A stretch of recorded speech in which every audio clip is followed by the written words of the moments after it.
morning. Welcome to Counterpoints. I didn't shout it like Sagar does, but I tried my best. So still fired up. Yeah, super fired up. We actually do have an awesome show for you guys today. We're going to start by breaking down everything going on with the AI hearing from yesterday. There's so much to get into. We're going to talk about a big...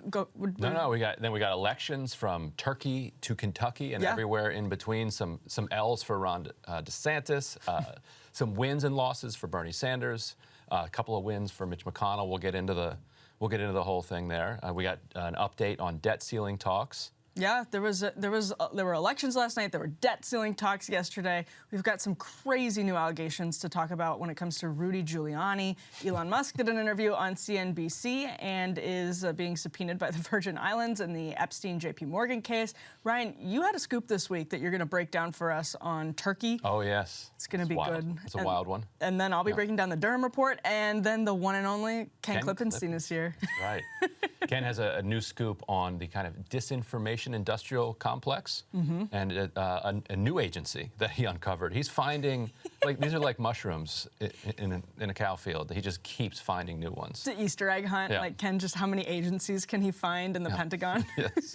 Well, we'll be talking to Ken about that for sure in just a bit. But let's talk about yesterday's congressional hearing on AI, generative AI, we should say. We can put the first element up, the tear sheet up. You can see, so this was Sam Altman's first testimony before Congress. He is obviously the head of OpenAI, which has ChatGPT.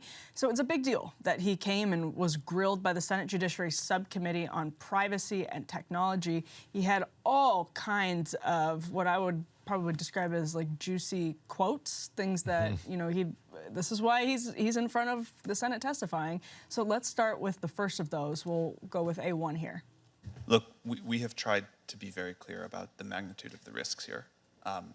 I think jobs and employment and what we're all going to do with our time really matters. I agree that when we get to very powerful systems, the landscape will change. I think I'm just more optimistic that we are incredibly creative and we find new things to do with better tools, and that will keep happening. My worst fears are that we, the field, the technology, the industry, cause significant harm to the world. I think that could happen in a lot of different ways. It's why we started the company. It's a big part of why I'm here today and why we've been here in the past and we've been able to spend some time with you. I think if this technology goes wrong, it can go quite wrong. And we want to be vocal about that. We want to work with the government to prevent that from happening. But we try to be very clear-eyed about what the downside case is and the work that we have to do to mitigate that. My worst fear is just that we destroy the world. And this is someone who describes himself as an optimist when it comes to this stuff. So I'm curious, just to frame and set the conversation, where do you put yourself on the alarmist spectrum when it comes to AI? That's a great question. I'm very alarmist about AI. What about you? I mean, I'm alarmist about everything. That's true. So what do you got? I'll be alarmed about it. Yeah. Well, no, but I think for good reason, because we live in an era where things change really, really quickly, and it's like almost exponential technological advancements. And so, we have to be sort of alarmist about all kinds of things. But that's a good question because, yes, in full disclosure, I think both of us are like extremely concerned about rapid changes in AI. That doesn't mean that it can't be harnessed for good, but it does mean that our government needs to catch up. And that's something we've heard from a lot of people in the tech industry, Tristan Harris, et cetera, that we do not have the capability as the government right now to properly regulate generative AI, large language models, because Congress just can't adapt quickly enough. I think that's very clear. And so that's cause for alarm, whether or not you think AI is ultimately good or bad. I get all of the concerns about hampering our ability to be competitive in this space. When you have China putting lots of work into AI, lots of regulation into it too, and this potentially becoming a weapon of war. Absolutely understand that we don't want to, handicap our industry. At the same time, we don't want to destroy civilization. Right. And my struggle with AI is that civilization has always been this kind of contest between the good and evil within all of us. And the evil is often so much more motivated than the goodness in us. Every new technology that comes out, the pioneers in it are often the scammers. Yeah, right. Like, how can I use this to either extract money from people, to crush my internal rivals within a country, to crush external rivals in another country, and then eventually the world kind of freaks out at that and puts in place regulations and norms to try to control things. But if it comes too quickly, then we might not have an opportunity for that. But here, so let's roll Sam Altman again from one of his other clips here.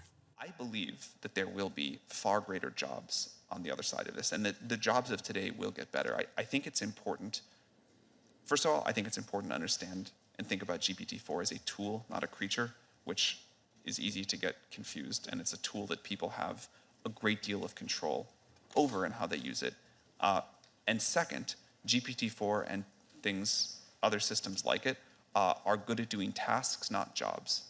And so you see already people that are using GPT-4 to do their job much more efficiently by helping them with tasks. Now, GPT-4 will, I think, entirely automate away some jobs, and it will create new ones that we believe will be much better. This happens, again, my understanding of the history of technology is one long technological revolution, not a bunch of different ones put together. It's kind of insane, by the way, that he is the CEO of OpenAI. And GPT has been integrated into all of these different products. This is his first time in front of Congress having to explain some of this in public. That's outrageous. Yeah. It's a great example already of how our government is not adapting quickly enough to technology. Yeah, I think that's right. Yeah. Yes. Like, okay. Basically, they had to launch it. Right. And people in like congressional Obamacare. offices had to start using it and flag it for the lawmakers, be like, this is kind of revolutionary. We might want to talk about this. Now, I come down on the side of it's actually okay if really bad jobs go away. Like the BuzzFeed aggregator jobs. Those jobs, most jobs, and what I mean by that is, if you think back to the 19th century and you think about what most of the jobs were at that point, you've got, right now in Kentucky, there's fewer than 4,000 people working in the mines. Working in the mines sucks. Yeah. Automating that, or even better, getting that from the sun or the wind, or nuclear power or whatever, like is better than going down into those filthy mines. All the typists, hundreds of thousands of typists around the country. Typing sucks. Nobody wants to do that. Like the fact that you can automate typing is good. But if people are, as a result, thrown out of work and all the wealth flows up to the top, that's a problem. But that's not a technology problem. That's a social problem and a political problem that we need to sort out. So if, fast food jobs are mostly automated away, most people didn't like working in fast food places to begin with. If those people can do something more enriching and rewarding with their time, that makes the world a better place.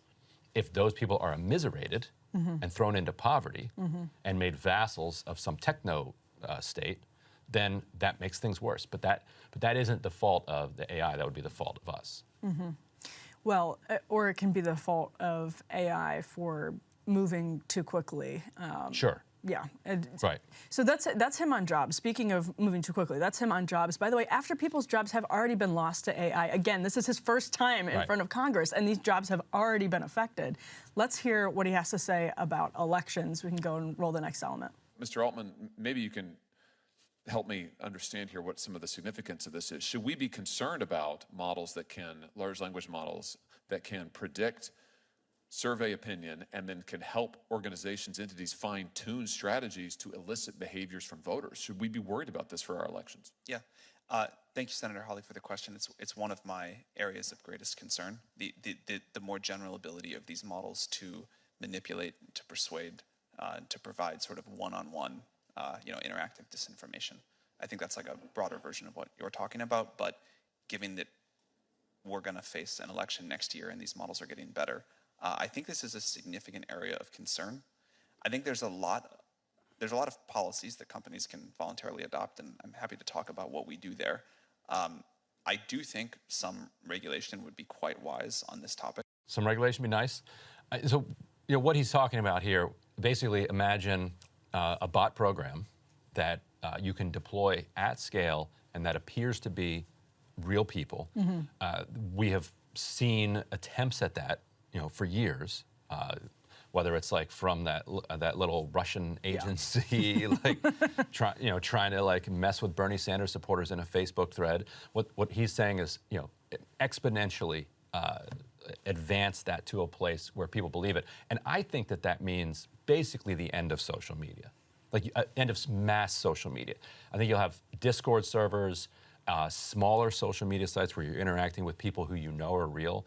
But the idea of a global town square when everybody suspects that every single one of their critics is a bot, and they're correct 90% of the time, you can't have a conversation anymore. Right. And any attempt at a conversation will only then be manipulated by whoever can afford the best bots. And most of the conversations will be bots arguing with other bots and us just kind of watching, or hopefully not watching and returning more to human interactions, like actual community, actual friends, meeting up face to face, because at some point, even Zoom isn't going to be ultimately persuasive. I think it'll be years until they can fake that.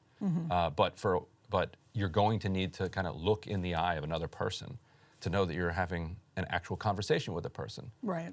Well, yeah, and that's where also you get into this question of trust. So even if there are all of these lingering suspicions, I mean, it's somewhat interesting to think that in 2016 there were outright accusations from the leading Democratic candidate, Hillary Clinton herself, that bots had somehow swayed the election for Donald Trump. Well, that suspicion, that lack of trust in and of itself is the social breakdown that can start to happen because of AI. So yeah, this stuff is a really big deal as soon as those seeds are planted in our minds as human beings, whether it's person to person, person to election, person to their democracy. It's extremely problematic. And now, actually, let's roll this clip from NYU professor Gary Marcus, who also testified during the Senate hearing and just, I think, did a very good job laying out. Good alarmism. Here's some more good alarmism from Gary Marcus. OpenAI released ChatGPT plugins, which quickly led others to develop something called AutoGPT, with direct access to the internet, the ability to write source code, and increased powers of automation. This may well have drastic and difficult to predict security consequences. What criminals are going to do here is to create counterfeit people. It's hard to even envision the consequences of that. We have built machines that are like bulls in a china shop, powerful, reckless, and difficult to control. Yeah, and that goes to the point that Sam Altman was making earlier, where he was saying, think of these as tools and tools that are accomplishing tasks, not as jobs or things in themselves that are kind of thinking like people and developing ideas and strategies. And the question then is, how much do we believe him, and how much do we believe that the bull in the china shop might have its own ideas about how it feels like this china shop ought to be arranged? I mean, NBC did a segment last week, then not a lot of other media coverage followed, about how artificial intelligence in a study decoded brain activity into dialogue recently. So it can take your brain activity and decode it into dialogue. I mean, this stuff is happening at a rapid clip. And I just think it's worth mentioning while we're on the subject that these companies are pouring millions and millions of dollars here into Washington, D.C. Yeah, you can see this on A6. Open Secrets did a really excellent breakdown of all of the lobbying happening here in Washington. In the first 3 months of 2023, they wrote 123 companies, universities, and trade associations lobbied the federal government on issues relating to AI. They collectively spent roughly $94 million lobbying on AI and other issues just from January until March. Now, it's hard to say how much of that was just about AI because these are big tech companies. So you have Amazon, Microsoft, Oracle, Alphabet, IBM, Meta, some really big ones. And you can break down, for instance, that Oracle spent specifically $3.1 million on AI and machine learning policy, lobbying just in general on those. Amazon has been lobbying in this space, so $5 million to lobby Congress in just those first 3 months on issues that include AI. Amazon really gets a pass in this whole conversation, too. You don't hear much from Amazon, but watch, Amazon will be the one that ends up just dominating this space. Because they can dominate everything else once they add AI to their matrix. Yeah. Look out. Well, and so General Motors, there's some other people in this space that are doing AI lobbying that might not be exactly expected. So General Motors, obviously, that makes sense because of autonomous vehicles and all of that. The Chamber of Commerce, obviously makes sense as well, but $19 million lobbying just in that first quarter. And some of that did include lobbying on AI. Also, State Farm Insurance, interestingly enough, and some other insurance companies have been lobbying in this space. So there's just millions of dollars pouring into Capitol Hill right now. It is great that they finally hauled Sam Altman after his technology has already caused some damage to testify in front of Congress. This is technology, by the way, that, whether you're an alarmist or not, it has massive potential. If you're not an alarmist, you love it because you're like, this has massive potential. Either way, you agree that it has massive potential. So it's great that Congress finally hauled him in, but he had a private dinner with members of the House the night before. Some of this is going to be cozying in the same way that we saw Facebook and Twitter do that in the sort of early Obama era. This is not just going to be Congress like getting tough on OpenAI. There's going to be a cozy relationship to some extent. So just encourage people to keep an eye on that. Yeah, and this is one of those classic Washington arrangements where you have concentrated power behind one side of the issue. And one company, basically. And one company, and then diffuse opposition or diffuse skepticism. Very much take ethanol being like the very classic example where you have some ethanol producers in the Midwest who like really care about ethanol. Like that's the only thing that they care about. They spend all of their time, energy, and money lobbying Congress on ethanol. The rest of the public is like, this seems like not worth doing, but you know what? I have so many other things to do with my day that I'm not gonna turn myself into an anti-ethanol lobbyist. And so they just steamroll their way through. Yeah. And so you have a version of that because there isn't really a kind of concentrated opposition. It's whereas everybody is kind of opposed and kind of nervous, but they're not they're not aggregated together in a way that can push back. And so there's also a huge irony moving to the next block here in what we're actually talking about in our politics compared to what the future would look like under AI. The entire debt ceiling debate so far has come down to the question of work requirements for food stamp recipients. So on the one hand, we're hearing from Congress that most jobs might just be wiped out within a decade by AI. Congress's response to that is, let's make sure people who are getting food stamps are doing meaningless make work in order to get those food stamps. And I'm really curious from so if we could put B1 up here, this is Kevin McCarthy saying that this is a red line for him. Like, to pretend that he's serious for a second, he'd be saying that you have to increase work requirements for SNAP beneficiaries, or else he will default. He will drive the government into default and drive the global economy into a crisis. Now, that doesn't seem credible to me because the threat and the demand don't seem to line up to me. But pretend that the words coming out of his mouth are honest ones, just for giggles. Why are they claiming to be drawing this red line when just a couple years ago, you and I are talking about how you've got this new energy on the right around being more generous to working families and more generous to the poor, and pushing for child credits or other credits so that families can kind of make it through the difficult times. How did we get back to the Paul Ryan era all of a sudden? Well, that was always paired, interestingly enough, if you read some of like Marco Rubio's speeches where he was making that argument that the conservative movement needed to like shift its focus to individuals over like the free market. The market exists to serve families is the line that a lot of sort of new right people will use. It was always coupled with this intense focus on the dignity of work, that you cannot just disrupt people's lives with all of these different like programs that are hard to get off of and create all kinds of different community-based issues, and then this is the argument that's made, and then expect everyone to be happy. So it was always coupled with that, and I'm not surprised at all that McCarthy is referring to it as a red line, because in a way, I think what happened yesterday, Kevin McCarthy obviously met with President Biden, Chuck Schumer, Mitch McConnell. What happened yesterday, I think, despite what the media is saying, was a really big win for Kevin McCarthy and Republicans, and an L that Biden took. I think the White House knew that they were taking an L. I don't think they were caught off guard by this, but Biden said he was not negotiating, period. He said there will be no conditions on a debt ceiling increase. That is his red line. He said that for months, which is why these conversations are just happening now, by the way, when we have like days to go until a potential default. And that turned out to not be the case, because here Biden has actually appointed negotiators. Right. And that's like a big loss for Biden, because he said that was never going to happen. We've talked before about why Biden strategically, it didn't have to happen. He doesn't have to be doing any of this. Republicans have the losing hand here in the battle of public relations.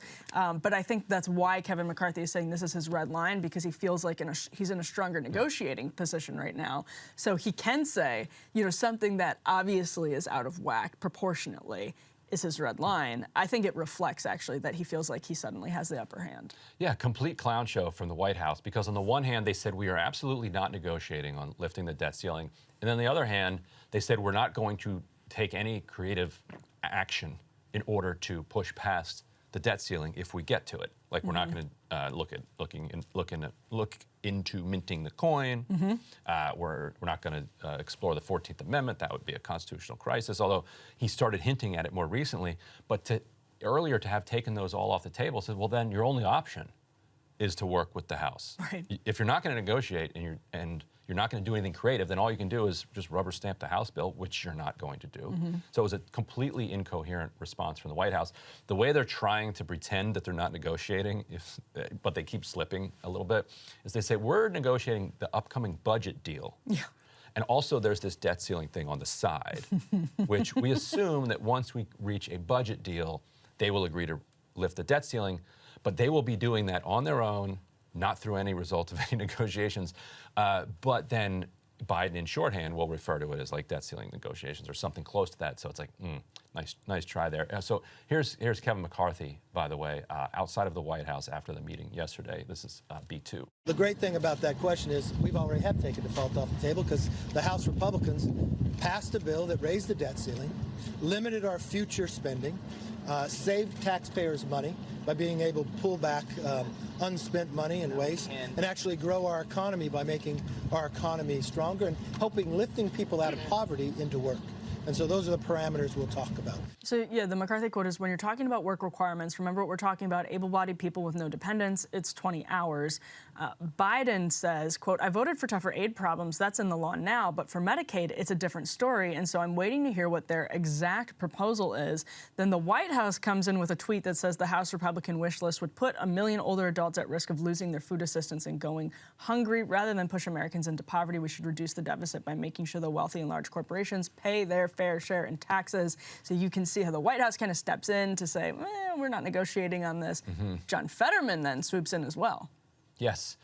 So I think, look, I want to play this Fetterman clip because I think people should see it. I think Fetterman has a brilliant idea for a question to these Silicon Valley bank people, but his disability as a result of his stroke is still, quite noticeable, even if you're completely supportive of the question that he's firing at these bank executives. Let's roll Fetterman here. The Republicans want to give a work requirement for SNAP.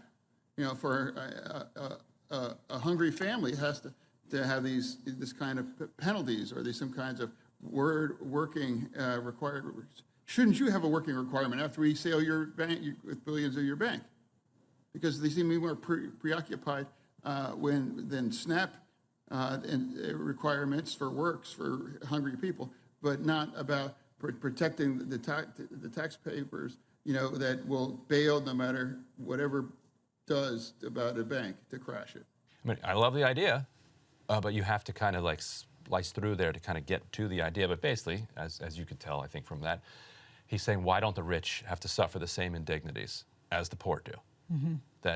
And I think that's a great idea. That if you want to kind of maintain some of your income from crashing a bank after you get bailed out, then once a week you have to walk down to the Social Security office and you have to piss in a cup and you have to otherwise be humiliated in all of the ways that they humiliate the poor and the working class for their very meager benefits.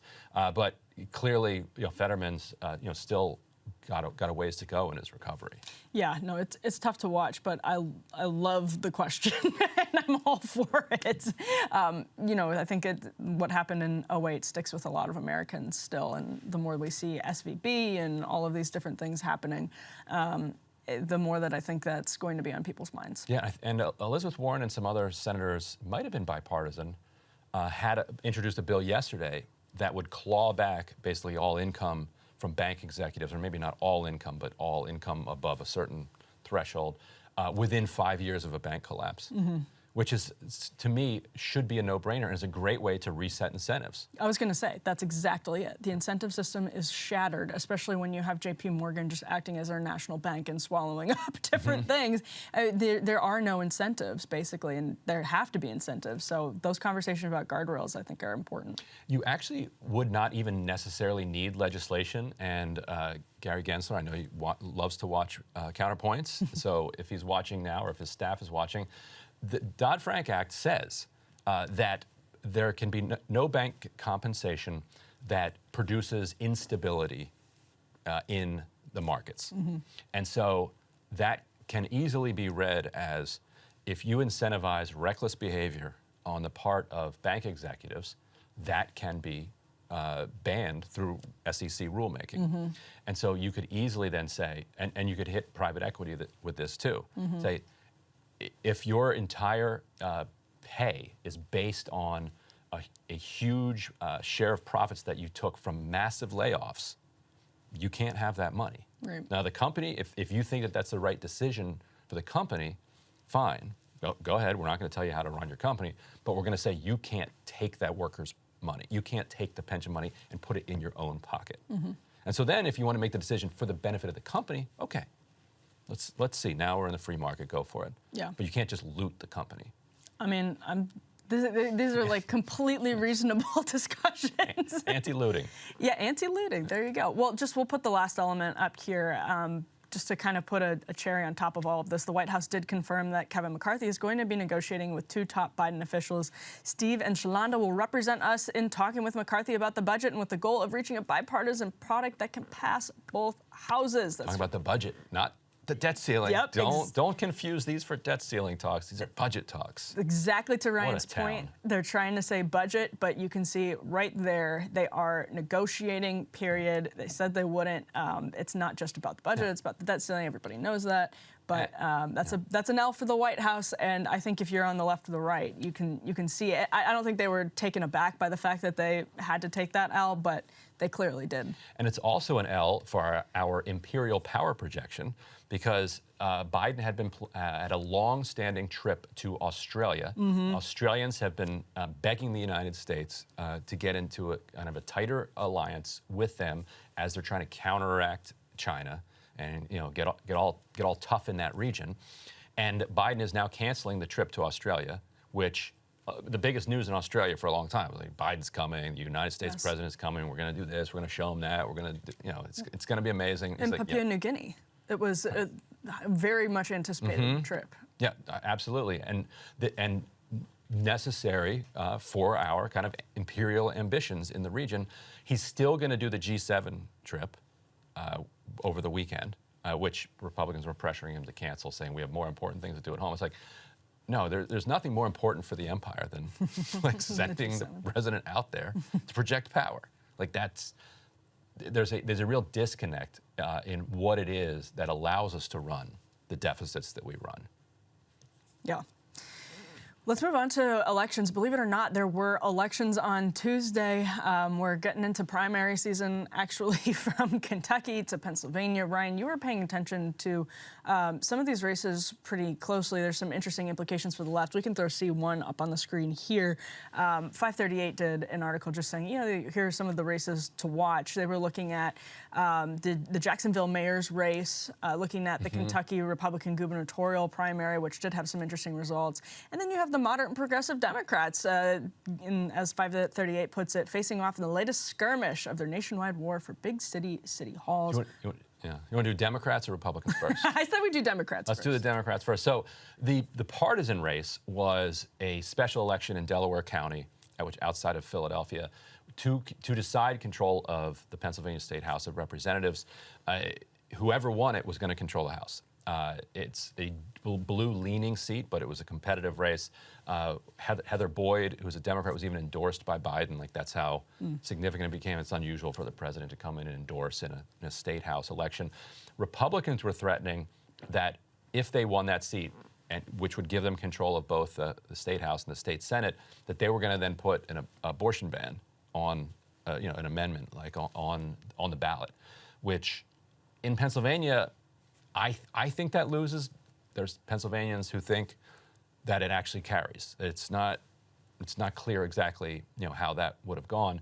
Instead, she ended up winning in basically a landslide, something like 60-40. And so Democrats will maintain control of the House. They also have the governor's mansion that'll give them an advantage as they go into these deficit talks. So that's the partisan red-blue one.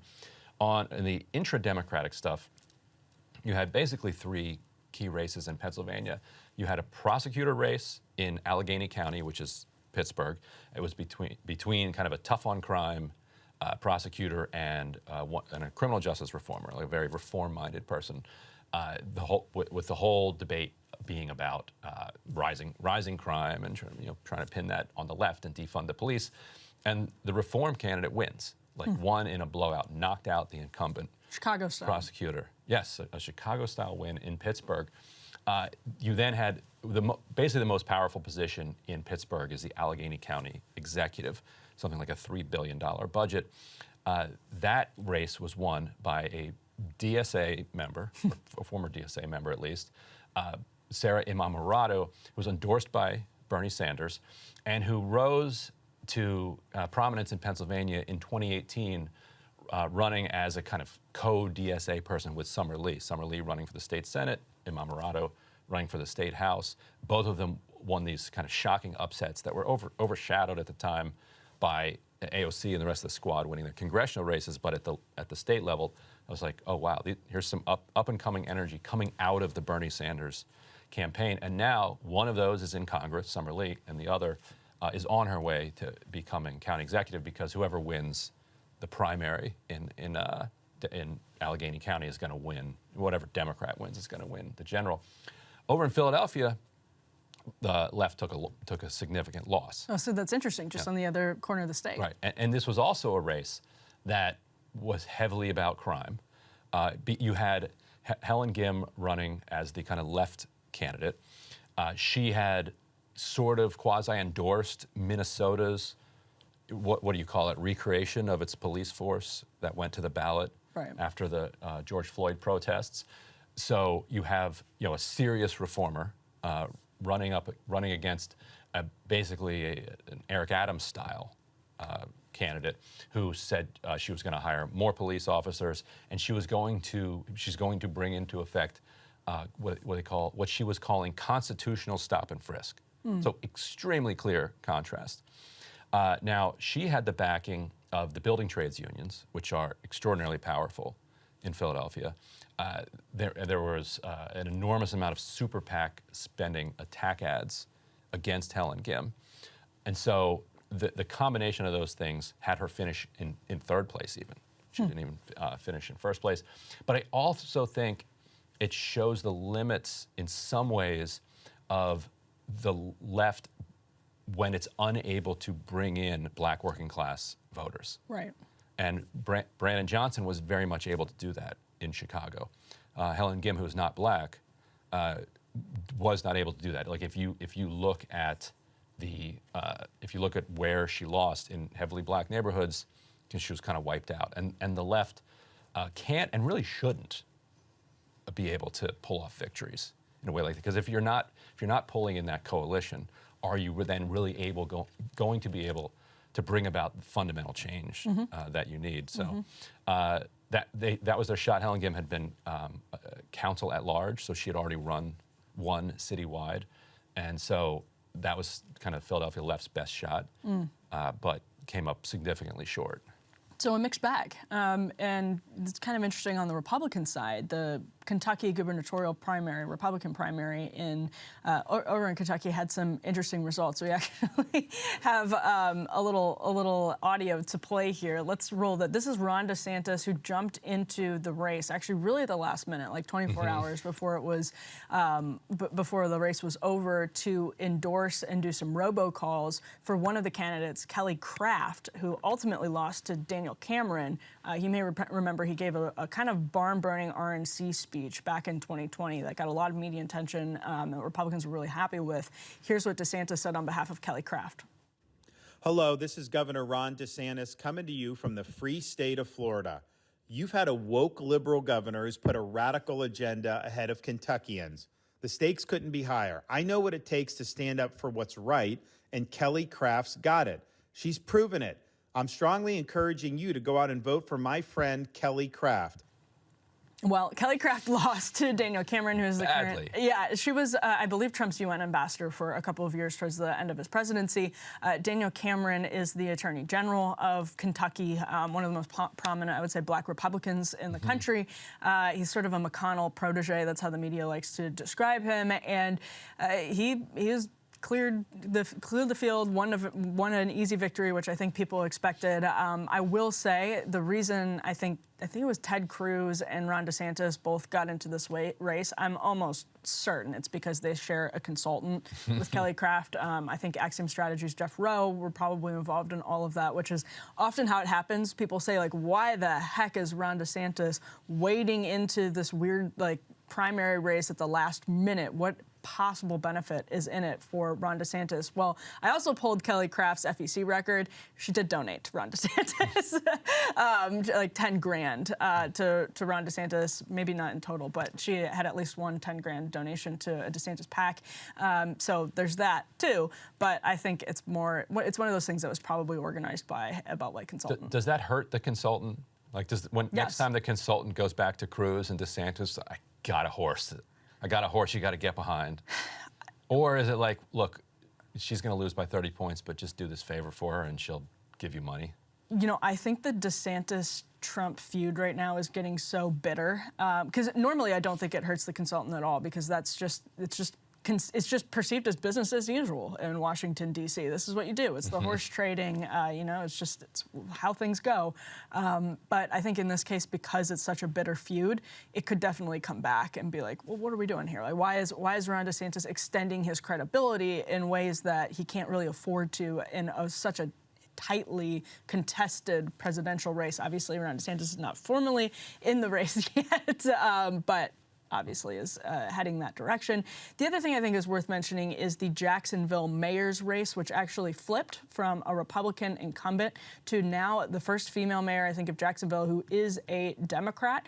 Jacksonville is in a county that Joe Biden did win, but DeSantis also won it, so it's a competitive area. DeSantis came in and endorsed as a law and order candidate the mayor, or the Republican who was running in the mayoral election to replace the Republican incumbent. But that person lost by about 4 points as it stands right now to this new Democrat female mayor. And again, that's, you know, it makes sense that DeSantis would obviously endorse a Republican candidate for Jacksonville is the largest city, I think, that had a Republican mayor. There's not a lot of Republican mayors in a city. Even if you're in a red state, your city's probably blue. You probably don't have a Republican mayor. But this is one of the big cities that did have a Republican mayor. Not anymore. And if you have a Republican mayor, the chances are that you are a wildly sprawling city. What's funny is like Oklahoma City, and is Fort Worth one of them too? But Oklahoma City and Jacksonville are the two biggest cities that consistently elect Republicans as their mayors. That's what made this such a big upset. But if you've ever been to either of those cities, they take like 40 minutes to drive from one end to the other. And you're like, when do I get into the city? Right. And the downtown is like 1 block, and then the rest of it is just 40 minutes of sprawl that is aggregated together and called a city. Right. And so you end up then getting the same kind of political dynamics of a suburb, more or less. Right. And Fort Worth, you're right, does have a Republican mayor. Yeah. So in Fort Worth, I haven't been to Fort Worth, but if I had to guess based on my own... You are right. Okay, see? You are correct. Yes, absolutely.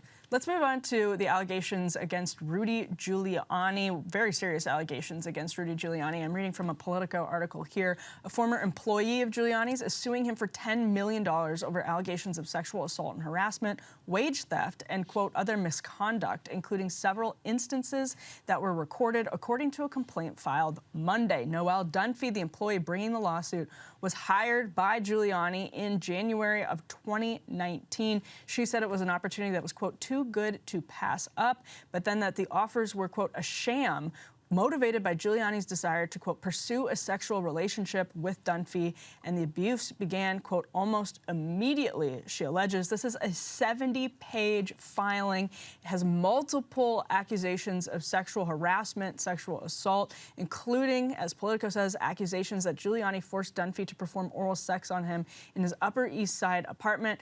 And while he took phone calls, Giuliani aggressively pursued a sexual relationship with Dunphy, the filing says, and made clear that satisfying his sexual demands was a requirement of her job. He continually pressured her into sex and was unconcerned about whether Dunphy had given consent, the complaint says. Politico goes on. Giuliani did not respond to requests for comment, but a spokesperson told the AP that the former mayor, quote, vehemently denied the allegations.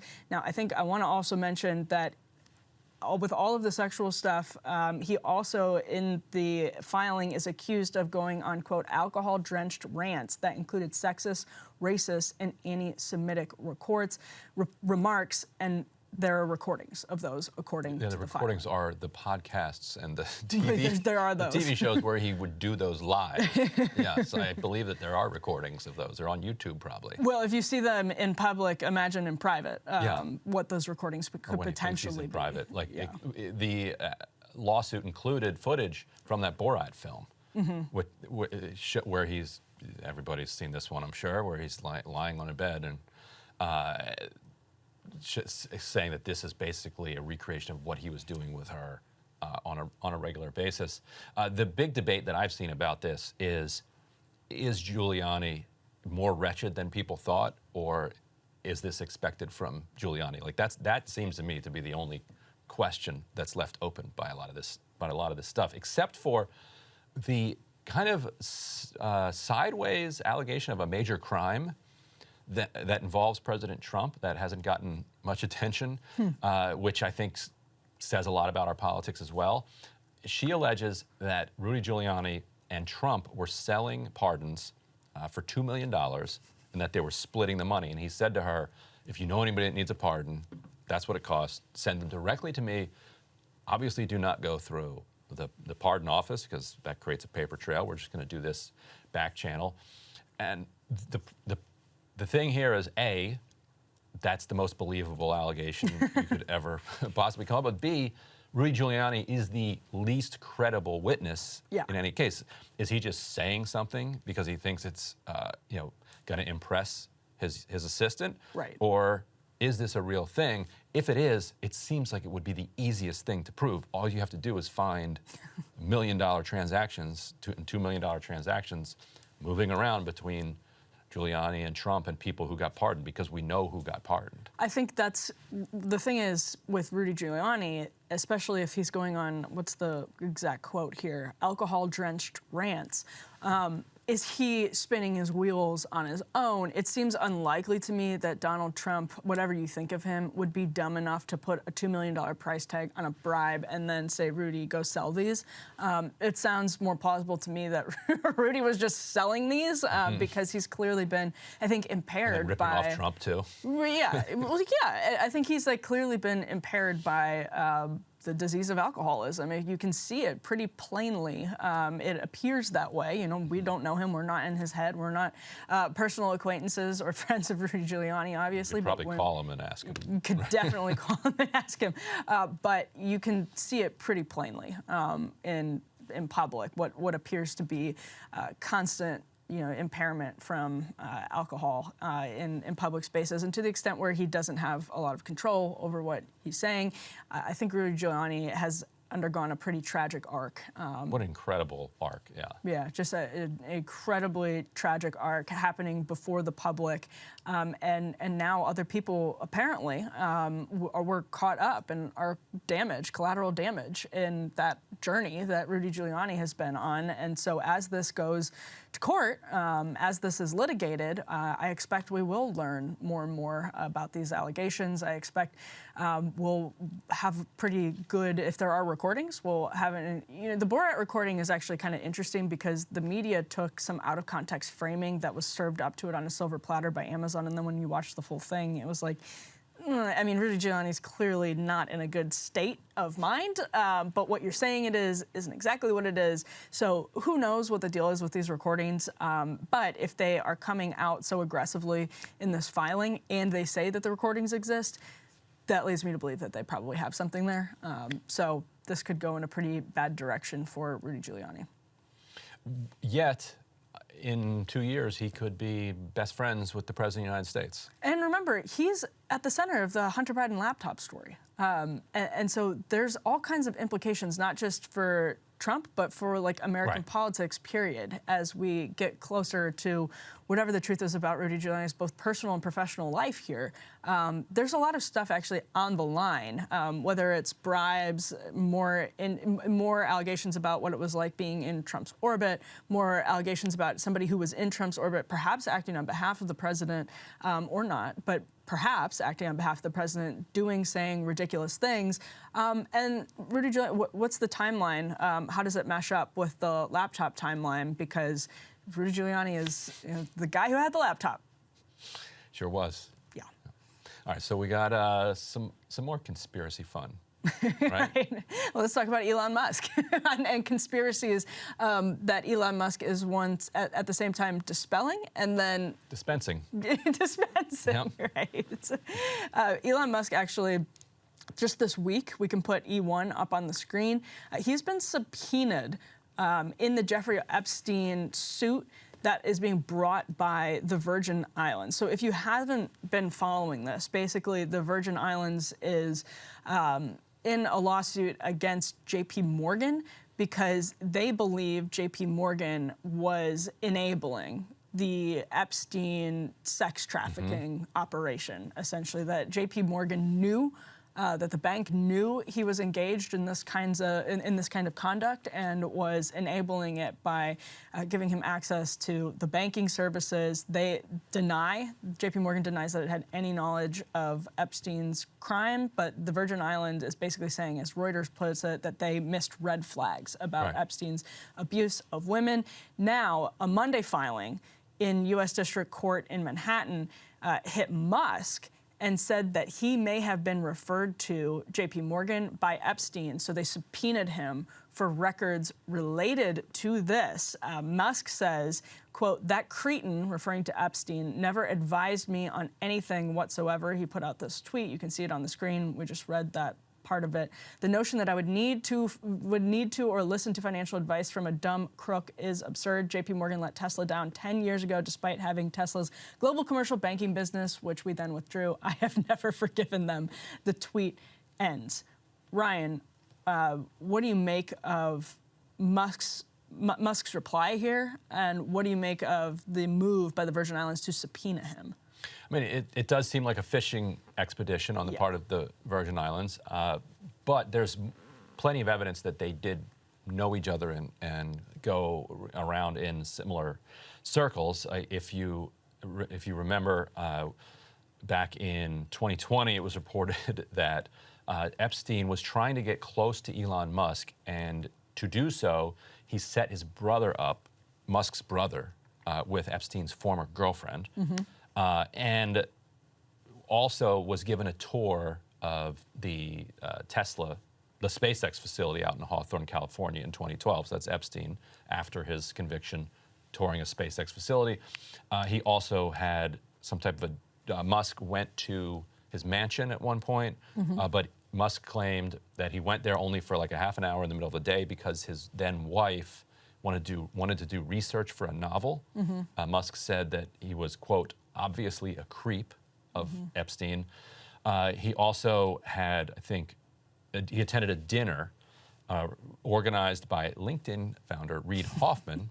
Reid Hoffman, who helped finance E. Jean Carroll's lawsuit against Trump, a big kind of Democratic donor. It was, quote, was at his house in Manhattan for about 30 minutes in the middle of an afternoon. But said that a dinner was organized by Reid Hoffman and that Musk didn't have anything to do other than kind of accepting the dinner invitation. So, some significant points of contact between Musk and Epstein there. And certainly Epstein would want to get close to somebody with Musk's global connections and his wealth, and his took steps to do that. Like technological interests, yeah. Yeah. So while it's a fishing expedition, sometimes you catch fish if you go to the right place with the right bait. Yeah, and I mean, like, it just totally hypothetically, even people who recognized Epstein as a creep, who did come into contact with him, may have valuable information about that, especially if they were in that, like, Venn diagram with J.P. Morgan. So it's not, I think the idea that Musk is implicated in wrongdoing is what he's responding to, because it's not fun to get headlines like that you've been subpoenaed by the Virgin Islands in the Epstein lawsuit with J.P. Morgan. But yeah, I doubt this leads to anything significant about Elon Musk. Who knows? He did sit for an interview on CNBC yesterday. We have one clip here. There were a lot of sort of tidbits that came out of it. He kind of, per usual, talked about everything. But let's roll this clip right here. This is E3. I mean, when you link to somebody who's talking about the guy who killed children in a mall in Allen, Texas, and you say something like it might be a bad psyop. I'm not quite sure what you meant, but... Oh, in that particular case, there was somehow that's not that the obviously people were killed, but it was, I think, incorrectly ascribed to be a white supremacist action. And the evidence for that was some obscure Russian website that no one's ever heard of, that had no followers. And the company that found this is Bellingcat. Right. And do you know what Bellingcat does? PsyOps. Right. I couldn't really even follow exactly what it was you were trying to express there, so that's in part why I was curious. I'm saying that I thought the ascribing it to white supremacy was bullshit. I mean, first of all, he just got Bellingcat as a psyop on CNBC, so major props to him for that, because he's mostly correct on that point. On the white supremacy point, that's a different question. I think it's obvious. I mean, the police have confirmed that the shooter, whose name we won't repeat, had white power tattoos, despite the fact that he was Hispanic, and has made this argument. Sagar and I talked about this last week, and you can go check out that video because Sagar wanted to talk about this question of, can a Hispanic be a white nationalist? Well, his ideology was one of white nationalism. From what we know, he was like actually explicitly making that argument. So whether or not you think it makes sense is another question. The shooter himself thought it did make sense. Right, and there are also white Hispanic people. Like that's a thing. Like there's enormous amounts of racism within the Hispanic community.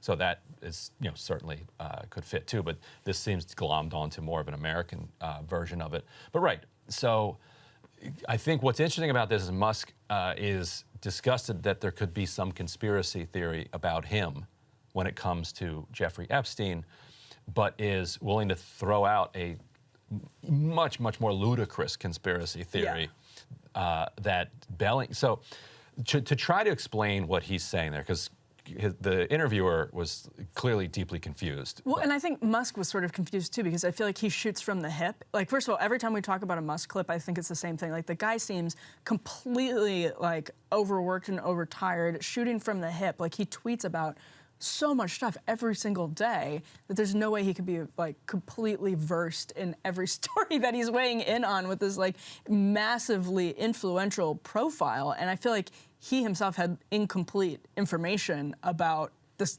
theory that he's positing. Yeah, or selectively incomplete. We can't know. But so it's not at all surprising that Bellingcat would be the one that would surface this guy's information. What they are is one of the most sophisticated kind of private intelligence companies around the world that works for, a variety of corporate clients, NATO, like they have all sorts of different clients. What they do is they surf the entire internet. They do it in lots of different languages. Yeah. They're very good at it. They are good at it.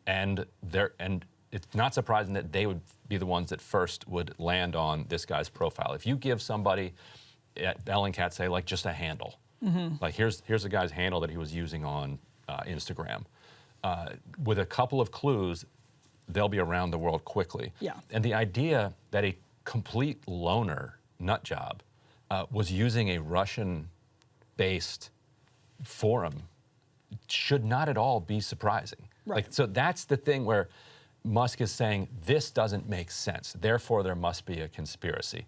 Like, this loner was using this obscure forum to post his racist rants. Yeah. That, to me, I'm Elon Musk, that doesn't make sense. You should be posting as a loner your racist rants on 4chan or whatever. Like, if it's outside of that, then it's a frame-up job, and then it gets even crazier. Because if you draw out what he's actually alleging here, Yes. and what was being alleged at the time, is that this guy was not a white supremacist, but that the feds were framing him up as one, were planting his rantings on obscure Russian sites so that they could then elevate the specter of white supremacy and use it to crush domestic dissent and take away everybody's guns. Like, that is the conspiracy that he is alleging happened. And still alleging it after the police have said, no, we have his body. It's covered in white supremacist tattoos. Yeah. And you even had some people, thankfully Musk didn't engage in this, saying, boy, those are really fresh-looking tattoos. It's like, whoa, you guys have lost your minds. And finally, if you want to take the entire conspiracy theory seriously, this is like the 400th mass shooting of the year. I mean, I'm pulling that number from thin air. We've had dozens and dozens of mass shootings, and we have not, as a result, taken away the guns of anybody. Plenty of those shootings have been by actual white supremacists that nobody denies are white supremacists. So why on earth would the feds think that what we need is one more? You orchestrate it. We're going to orchestrate a mass shooting because the last 400 haven't allowed us to take anybody's guns away. Yeah. But this one, we just need one more. It's one of those conspiracy theories that's predicated on an often like unspoken truth about Bellingcat, right? That doesn't, because that is unspoken and true, that they do get they get funding from the National Endowment for Democracy, which basically functions as the CIA. They do propaganda for, Yeah, like it's sort of like what the CIA, or like the OSS, if you go back, it's sort of like they kind of do that stuff. And so they have funded Bellingcat, but that being true and being also unspoken does not mean that there's this broader conspiracy theory, and that Bellingcat, because they were the first to make this connection to white supremacy, that it was a setup to increase surveillance powers. Like, listen, they're proud right now to say that they're increasing surveillance powers. They don't need any more predicates. Like, they have they talk about January 6th every single day as a predicate for increasing surveillance powers on average Americans. So yes, like, just because it's predicated on something that is unspoken and is also true, which is Bellingcat's connection to the intelligence community and things like the National Endowment for Democracy, doesn't mean that, that tip of the iceberg doesn't mean there's everything else under the water. Well, Ryan, you had what you described in our show planning group text message as a, quote, little scoop, but I don't think it's a little scoop. You broke some good news this week, or some big news, I should say, this week with a great story. Break it down for us. Yeah, we put this first tear sheet up. This is a story that I wrote over at The Intercept. So on Sunday, Turkish voters went to the polls, and it was the closest contest that Tayyip Erdogan has faced in the 20 years that he's been in power in Turkey, because you finally had a coalition that was able to bring together kind of basically most elements of the Kurdish opposition with the Turkish opposition that oftentimes had been at odds and unwilling to kind of unite to confront Erdogan. There's a parallel in some ways over in Israel, where oftentimes you will have the kind of Jewish opposition to the right unwilling or unable to link up with the Arab opposition. And so a splintered then opposition isn't able to to contest. This time in Turkey, they were able to put it together. And so about a dozen international officials, elected officials and civil society representatives went to the Kurdish region to observe the election. I spoke with one of them yesterday. The full interview will be in my Intercept podcast. But basically what happened is, in the morning, the Turkish police come by and just start rounding up these officials and taking them to the local police station. They discovered that the rest of the officials were back at a hotel. They went to the hotel, rounded them up too, brought them to the station, where they were then held throughout the night. And we are talking about two basic members of Congress, or it's called deputies over in Spain, and a Spanish senator on top of other kind of civil society folks. Finally, at around 7 a.m. the next day after the election, they said to them, look, if you guys leave the country, we'll free you. And so they agreed, okay, well, election's over anyway.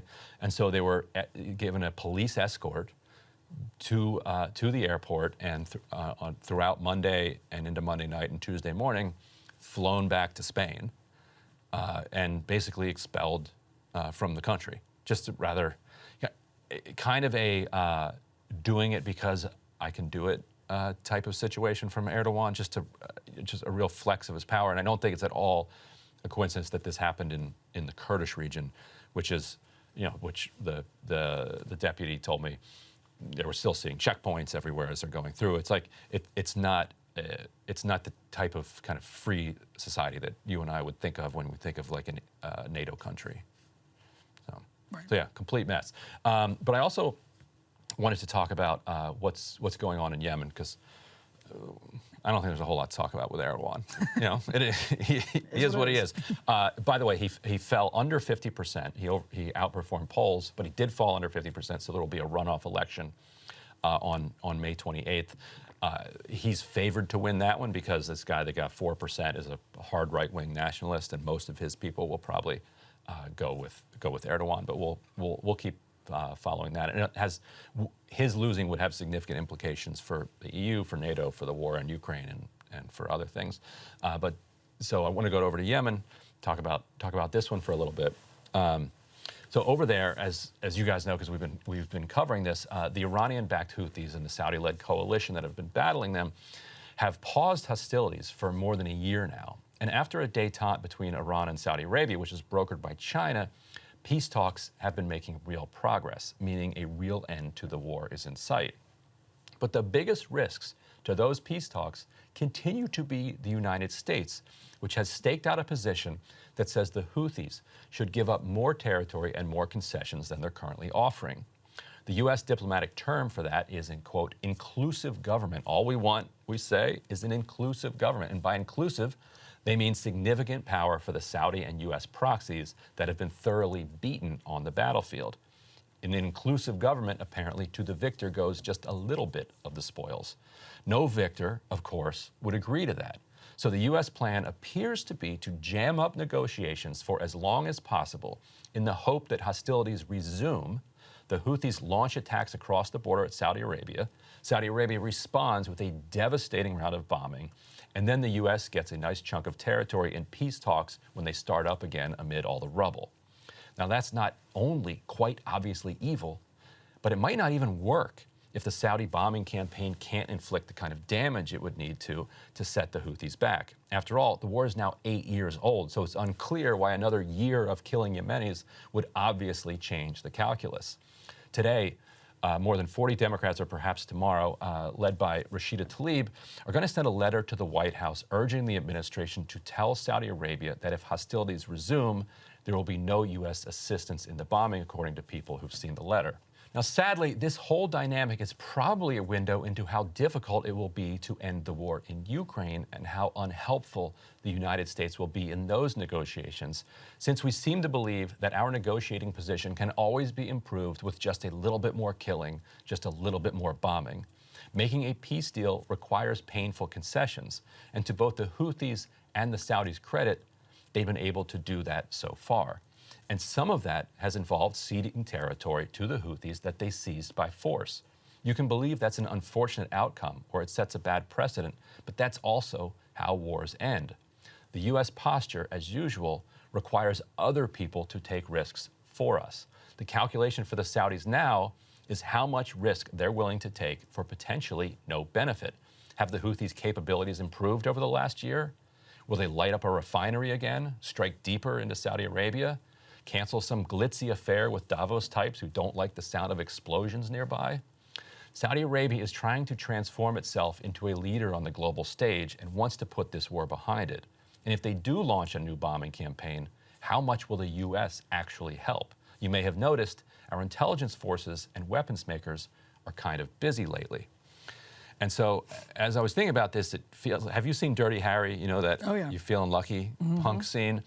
It's that scene. I think encapsulates the negotiating situation right now for both sides.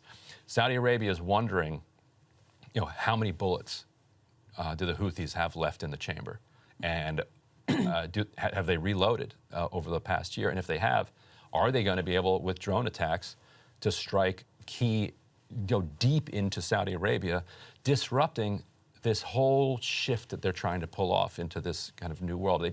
Who they just signed Messi for $400 million or whatever. Like this is not a country that wants a 9th year of this war in Yemen, but the United States would be fine with a 9th year because and this all comes back to not oil production, because there's basically none in Yemen, but oil flows.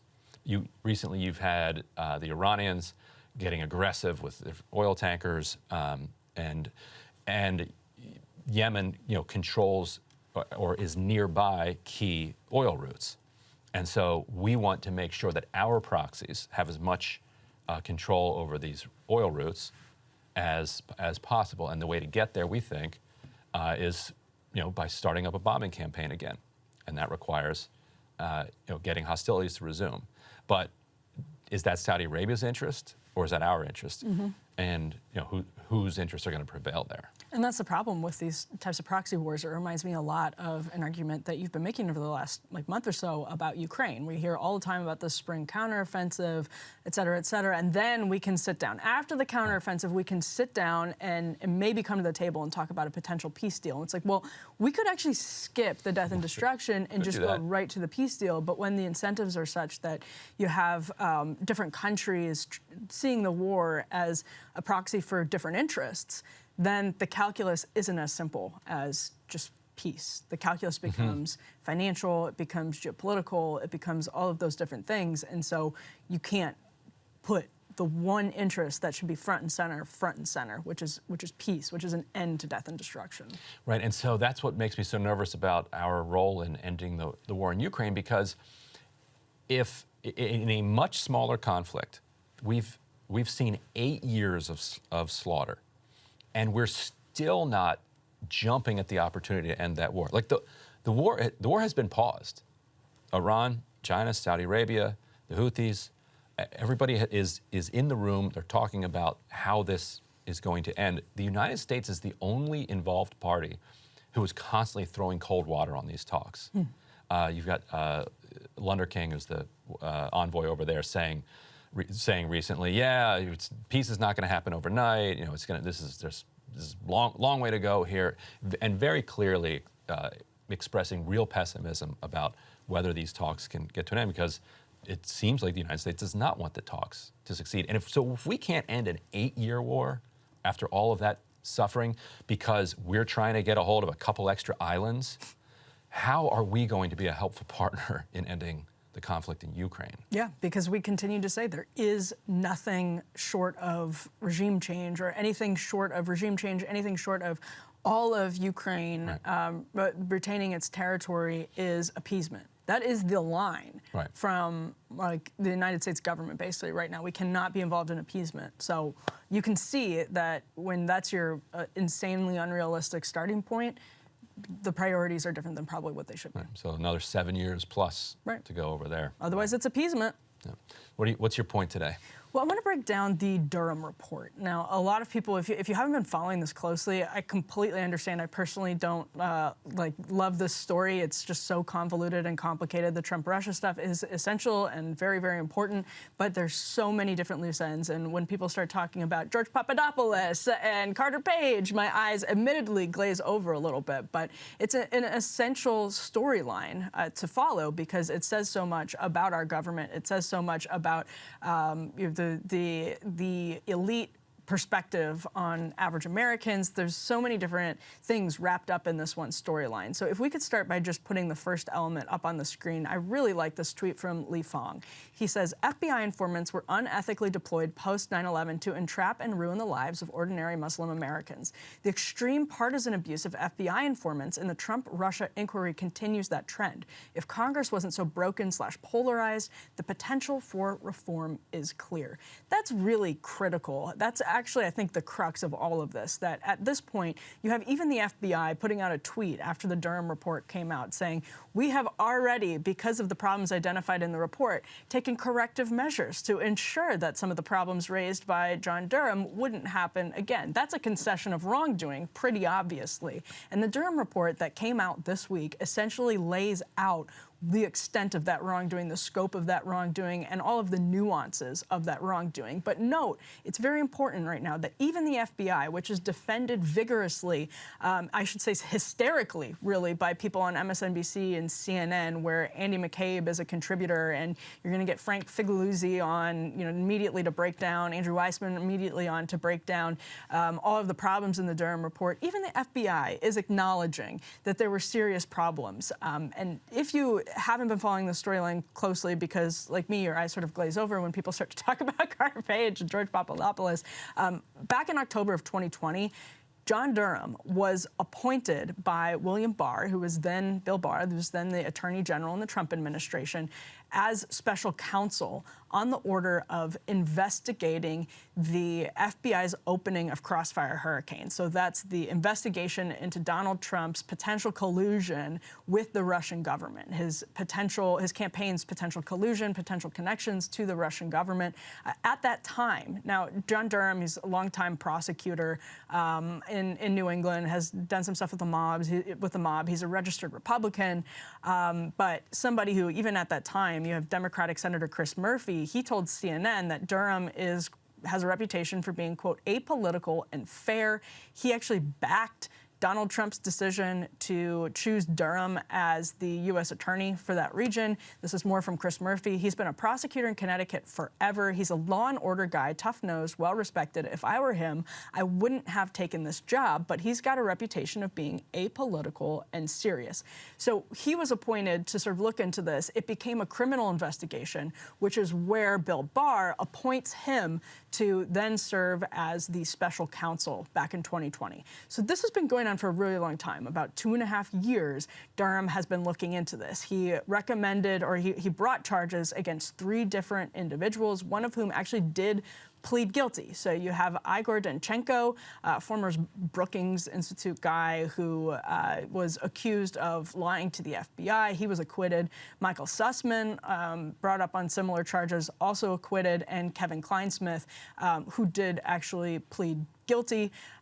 Now, the fact that they were acquitted here in Washington, D.C., I think probably says a whole lot more about Washington, D.C. I was talking to someone the other day who said, we should probably not try things in the federal district where so much of the government and special interests, et cetera, are located, but farm those out to sort of random districts around the country, because I think the wrongdoing on behalf of Danchenko and Sussman is pretty clear. Even if a jury didn't find it to be criminal, it was pretty clearly problematic at the very, very least.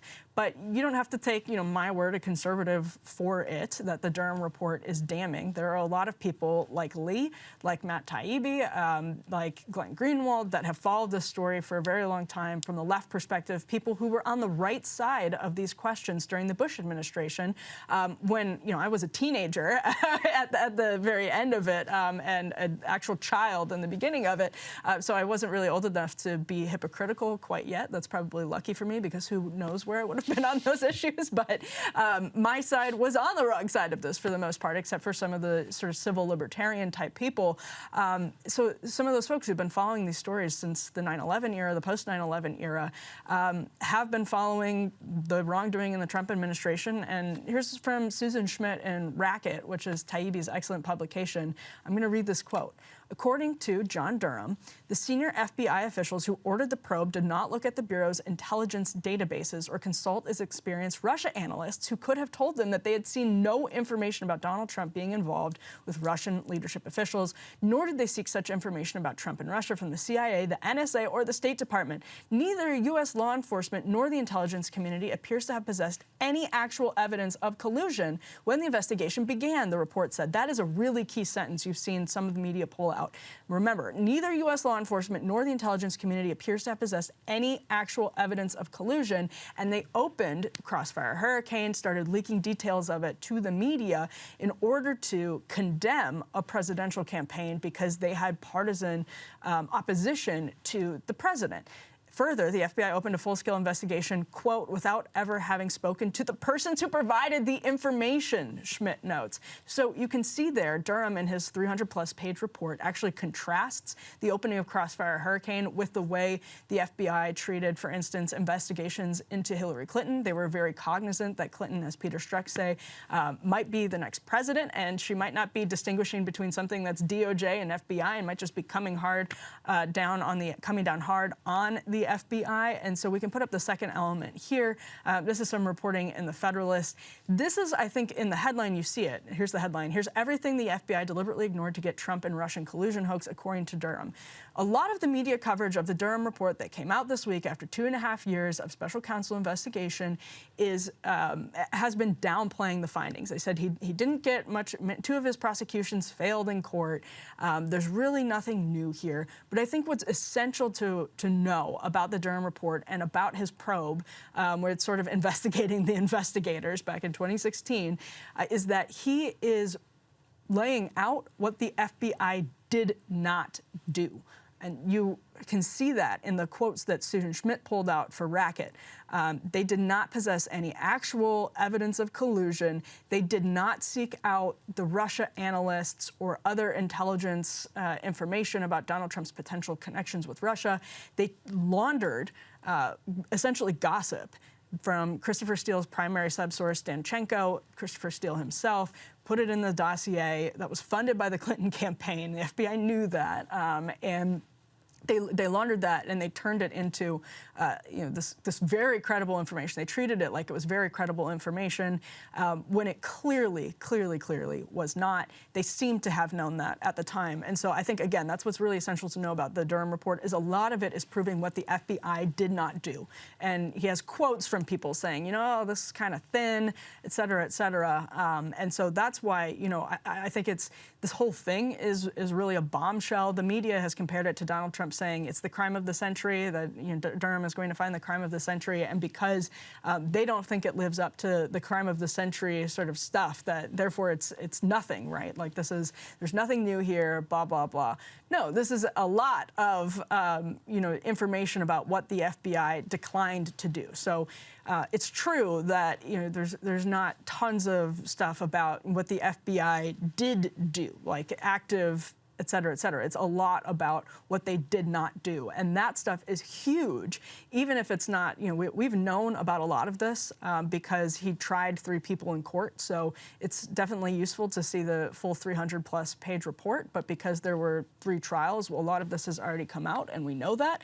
But this is, again, another line from it. Our review found no indication that the Crossfire Hurricane investigators ever attempted to resolve the prior Danchenko espionage matter before opening him as a paid confidential human source. They were paying Igor Danchenko, this is the subsource to the Steele dossier, without ever following up on intelligence that he may have been compromised. And that's, again, I think we put the third element up on here. A big takeaway from the Durham report is that, and here's another quote from Jerry Dunleavy's reporting in the Washington Examiner, it's important, according to Durham, that in not resolving Danchenko's status vis-a-vis the Russian intelligence services, it appears the FBI never gave appropriate consideration to the possibility that the intelligence Danchenko was providing to Christopher Steele was in whole or part Russian disinformation. So this brings us full circle to the fact that the opponent proponents of Russian disinformation who are breathlessly, hysterically trying to take down Trump as a potential Russian agent. They said that over and over again. We may have a Russian asset, a Russian agent in the White House. If you go back and look at what was being said on MSNBC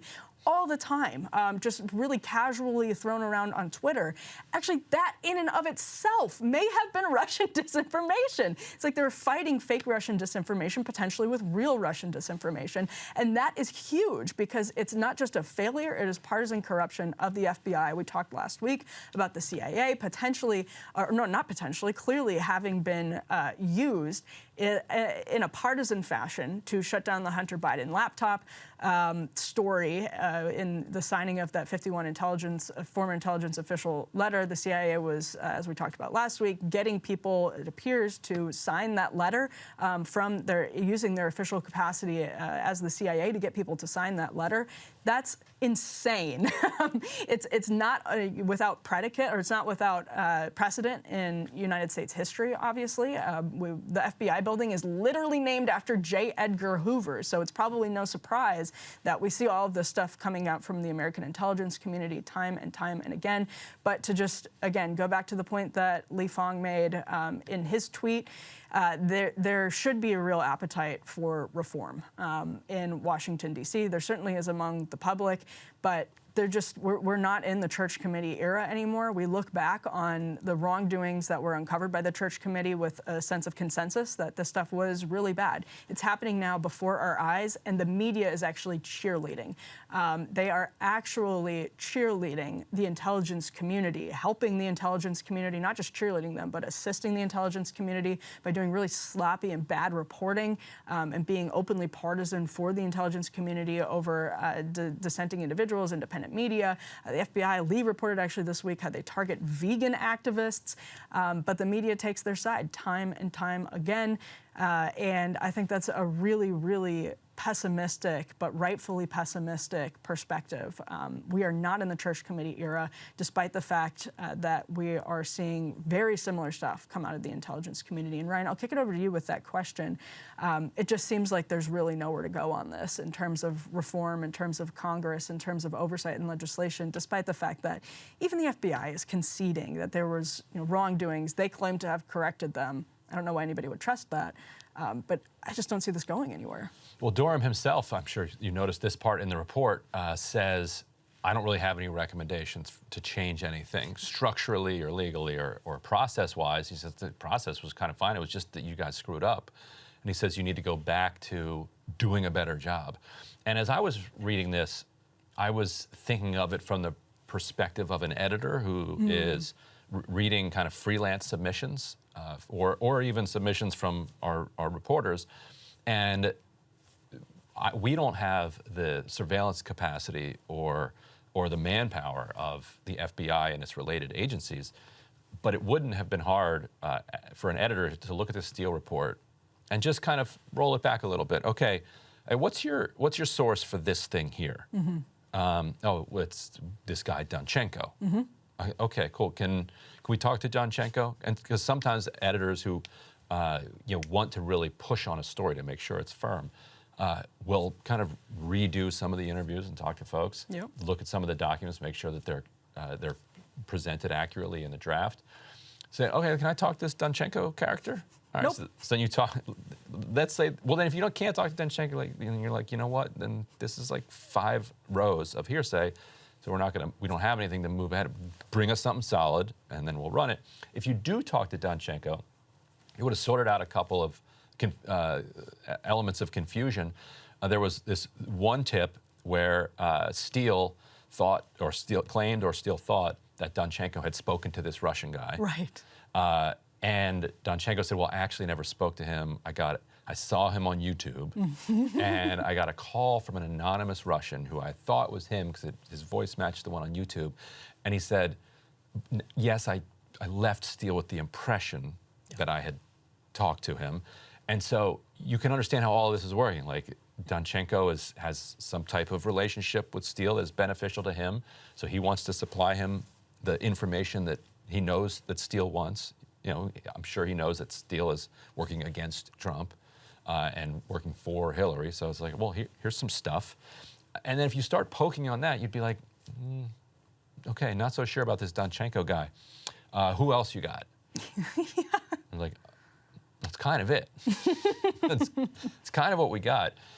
And then you could talk to, and then you could poke at it in other ways, but you wouldn't really find enough of a predicate to launch a full-blown investigation. I don't think there's anything wrong with getting a tip, following up on the tip like that. Yep. If they don't do that, they get in these 9/11 situations where it's like, well, hey, you had this, you didn't follow up on it. You had this, you didn't follow up on it. You didn't connect these dots. Anthrax. Go ahead, connect the dots. But yeah, you don't launch a full-blown investigation without even like examining the underlying witnesses and claimants and looking or asking around, like he said, like talk to your Moscow people, talk to other people. And he also talks about how they had plenty of conflicting evidence from, the wiretaps of people like Papadopoulos and Page who are saying, yeah, we're not colluding with Russia. Because the collusion was always, and even Durham at the top says, he thanks the other agencies for doing such good work on, Russian efforts to interfere in the election. Yeah. And there's still some people online who are like, how dare you accuse Russia of wanting to interfere in other elections? Just like, what are you talking about? Right. Like, that's what they do. But it was the collusion that was always the real allegation, that they were meeting together beyond Trump going on TV and saying, hey, Russia, why don't you go find those 30,000 emails? Like that he did, because I witnessed that. I can be a source on that one. He did it right there on TV. But beyond that, the idea that if you're Russia that you need to collude with Trump is absurd. The idea that your operation would be more effective if you bring in the brain trust of Don and Eric Trump and Steve Bannon, then we're really going to pull off this operation. They didn't need, and the one thing they got some polling, they've got 538 also. Everybody's got 538. Anyway. So yeah, they should have done more work before launching this investigation. I think you the OIG looked into it and found no political bias in their failures. There's certainly people who had political bias against Trump who were responsible for the failures. With that, we can say. Yeah, and the political bias question is an interesting one because, like Robert Mueller, Durham himself, like the FBI is full of people who are like Bush-type Republicans, and so you can say like, no, they had no partisan bias. Some of these people are just, they're Republicans. Well, it's like, yes, but all of official Washington was partisan in its opposition to Donald Trump. So it's not as though they were out to get Republicans. They would never have done this to Jeb Bush. They never would have done this to Marco Rubio, but they'll definitely do it to Donald Trump. So I think, yeah, it's true that it's not like Democrat versus Republican, but it's absolutely like anti sort of intelligence community, anti-war broadly, or ostensibly. Trump was saying all kinds of things about endless wars, forever wars, et cetera, et cetera. Yes, they were against that. And you raise an interesting point too about like how Durham said, I can't recommend like specific reforms here, and I think that's really interesting because FISA, for instance, was supposed to be, it's a post-church committee safeguard against abuses of their surveillance state, and so a lot of this is baked into the cake. You just have to have, as Durham said, like a sense of responsibility and integrity, and that's what needs to be restored to the FBI. And it's like, well, great. So short of like completely overhauling these organizations, all we can do is hope that they have integrity. Cool. I mean, at the end, that actually is all you got. It's all you have in government, period. And that's, again, why it's pessimistic, because our social fabric is torn in so many different directions. But that's a story for another day. What we need is one more agency that will uncover or spread more disinformation. And I think Ken might have the answer to this. Stick around. Intercept's Ken Klippenstein has a new scoop about a new disinformation office being launched. Stick around. Yeah, bring it on, Ken. Joining us now is the Intercept's Ken Klippenstein to talk about his latest scoop. We can put this up here. Inside the Pentagon's new Perception Management Office to counter disinformation. So, Ken, to start with, before we get into the details of this, how'd you come on this latest scoop? Well, you guys had me on recently for my last one, which is the establishment of the Foreign Malign Influence Center, established in the Office of the Director of National Intelligence, which also was not disclosed, a multi-million-dollar agency that's established, never, no press release telling the public that this thing exists. And so since reporting that, I kind of alluded to this agency we're talking about now, and I got some people reached out to me. It sort of shook the trees. People inside the community reached out and said, "Oh, it's funny. You just noticed that. Thanks for catching up with us." Right, because they had established it last year, actually. And its only public record was it was mentioned, what, in a list? In a budget document. As like a line item. A line item, like money for this office. Yeah. But nothing else. And not even the money. They didn't tell you how much money. They just money. said this. Yeah. Money for this thing. So I want to read one part of your story and get you to unpack a little bit. And this is a document that when you shook the trees, this is one of the documents that fell out. And so it's an interesting, it's like kind of a university assignment. It's kind of interesting how it like... Yeah, they contract with these private institutions, and it's not entirely clear what, to some extent, when it concerns speech, that helps them get around certain First Amendment protections, because they're saying, oh, actually, the private group is what's doing this. Right.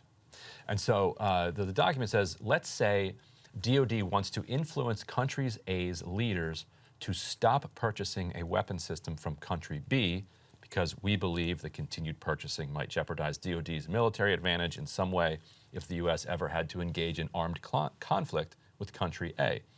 Assuming the IPMO has worked to establish the desired behavior change, how might key influencers be identified that have sway over these leaders' thought processes, beliefs, motives, reasoning, etc., including ascertaining their typical modes and methods of communication?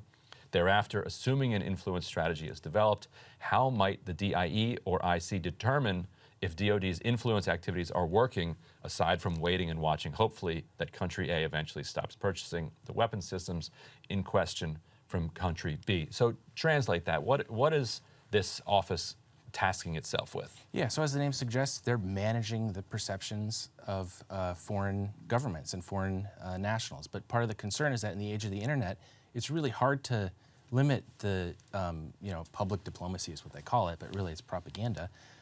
It's really hard to target that at a foreign audience and not have it blow back on domestic, because the distinction has been completely dissolved between foreign and domestic. In fact, the law was even changed to reflect that. We have a long-standing law established after World War II. Of course, there were tons of propaganda at the time, and so this law was created in response to. It's called the Smith-Mundt Act. It's supposed to limit public diplomacy that's targeted at domestic Americans. Well, there was a Smith-Mundt, it was called the Modernization Act. It was rolled into the NDAA several years ago. And what that did is it got rid of that protection. There's no longer that protection that once existed. And their rationale for it was kind of interesting. They said, well, in the age of the internet, this stuff isn't really meaningful anyways. It's like, well, so that means we should take it extra seriously, right? But instead, they just threw it out of the window entirely. Well, and the history of this is really interesting, not just with Smith-Mundt, but with the term perception management going all the way back to the Contras. Can you tell us a little bit, Ken, about the intelligence community's concept of perception management historically, sort of what it evolved from? Yeah, so perception management is a term of art from, as you said, the Reagan administration. It was what they used. He assigned CIA's top propaganda expert to the National Security Council at the time to perception manage, to shape the narrative around the Contras, because they were, found responsible for all kinds of, horrible atrocities and really grisly crimes, and so it became important. And they were coming out of they were coming out of the Vietnam War, and so the concern was, how do we kick the Vietnam syndrome? This idea that the public is just, averse to any sort of foreign policy because of what they learned from Vietnam, and so this was kind of their response to it. Is we're going to shape the public narrative around these things, particularly in foreign press, but even then there were problems with that because, as we know. Wire services like Reuters are based in other countries, and so they have circulation within the United States. So there were always problems with this foreign versus domestic distinction, but now even the kind of paper-thin wall that they had separating the two has been just completely removed. So that's sort of the historical context for it. And there was one more thing. And then during the Bush administration... But wait, there's more. Yeah, but wait, there's Billy Mays. So during the Bush administration, there was another attempt under then Defense Secretary Donald Rumsfeld to stand up a perception management office right after 9/11, but before the invasion of Iraq. And then when it became public that he had done this, and that they were planning disinformation that was actually getting picked up by the American press and misinforming them about things that were going on in the so-called global war on terror, there was enormous pressure to shut it down, and he ended up doing that. And so what's interesting is there's no attendant outrage now, perhaps because we're not in a war climate or whatever, but it's the same thing. It's not just a perception management effort. It's within DOD, which is what happened during the Bush administration. Under a Democratic president who Right. was obviously an opponent of the Bush administration. Right. And as you write, the New York Times is the one that kind of called out the Office of Strategic Influence, as Rumsfeld called it, and pointed out that in countering disinformation, oftentimes they were like putting out their own disinformation to do that. And it's just so remarkable to think of the New York Times in the run-up to the Iraq War complaining about the administration putting out disinformation. Like, do the they think entire this is war just was gonna- predicated on disinformation that the Bush administration was funneling through the New York Times. Well, that's kind of the sleight of hand in all of this, is they try to say, oh, as a senior defense official who works in the PSYOPs area told me, he was laughing at that. I in my previous story, just kind of candidly said propaganda. He's like, you're not supposed to say that. The monocles are going to be dropping all over Washington. He's like, it's called public diplomacy, Ken. And so that's kind of the sleight of hand they do, because they say, oh, we're actually countering falsehoods with the reality. But then when you break down the facts, it's like this stuff is politicized as anything, because they have their own set of political motives and interests. So that distinction between countering disinformation and propaganda is I think a lot thinner than people generally recognize. How many small, little, barely publicized offices in the Pentagon do you think you will uncover for the remainder of the year? I actually just got another one since publishing this story, and that will be my next story. Okay. But what's interesting about the Pentagon is that what's happening, and with this office and the office I mentioned before, the Foreign Malign Influence Center, these are highly classified efforts that exist in what's called the high side. So they have special skiffs where they're talking about things. There's a culture of secrecy. When I reported initially on the Department of Homeland Security, most of that stuff is unclassified. So in DHS, there's almost half a dozen counter-disinformation entities established since 2016. So that gives you an idea. But this is just what we know from DOD. I'm sure there are more, but it's a lot harder to find. And it's a lot harder to find specifics about what exactly it is that they're doing. And this is a kind of a how government works type of situation, too, because once something becomes the thing to do within the government, then everybody has to have their own office. Like, remember how you're like, wait, the post office has a counter-terror operator or whatever? Yes. Why's the post office doing? And the post office is like, hey, there was anthrax in the mail, so we got to do our own intelligence. And so if it becomes a thing that you think you can go to Congress and get more funding for, and so what clearly I think what you're exposing here is that there's so much momentum on this side that if you're a bureaucrat who wants more funding, actually that's redundant, all bureaucrats want more funding, then the thing that you need to do is say, we're going to counter disinformation and we're going to do public diplomacy, and here's why we are uniquely capable of filling this role, and it's outrageous that we do not yet have our own office that is directed in this fashion. Well, and if I could add on to that, turning it over to you, Ken, that this is all coming in the context. I mean, just in the last couple of weeks, we talked about the Durham report earlier, which even the FBI has conceded in a tweet that it posted this week. It already, sort of handled the errors, that's their claim, that were uncovered in the Durham report, but basically it's a concession that things went wrong, that the intelligence was not handled properly. January 6th, the intelligence was not handled properly. The CIA involvement in the 51 officials of the Hunter Biden laptop letter, that was false intelligence as well. That was intelligence spreading false information. And so they use all of these things. I'm assuming in your reporting you've realized this. It seems as though they're using all of these things to say we need more power because things are, there's just such a need for strong intelligence. We need more resources. We need more offices, more bureaucrats, despite the fact that what we're seeing is actually just their system is broken. Yeah, it's always a cui bono kind of thing. Like when you have this sort of hysteria around things, who benefits, and it's often the national security state. They take full advantage of these things. I mean, the elevation of the idea of falsehoods to a new status, disinformation. It is just falsehoods. Why do we need a special national security-ized term for that? And I think we're seeing why, because then they can go to Congress and say, well, we need to counter the national, we need to counter the threat. Vicious cycle. As these offices proliferate, they're going to then be in competition with each other for congressional That's why they're leaking. funding. That's why they're leaking to me. And power. And they're going to start spreading disinformation about each other.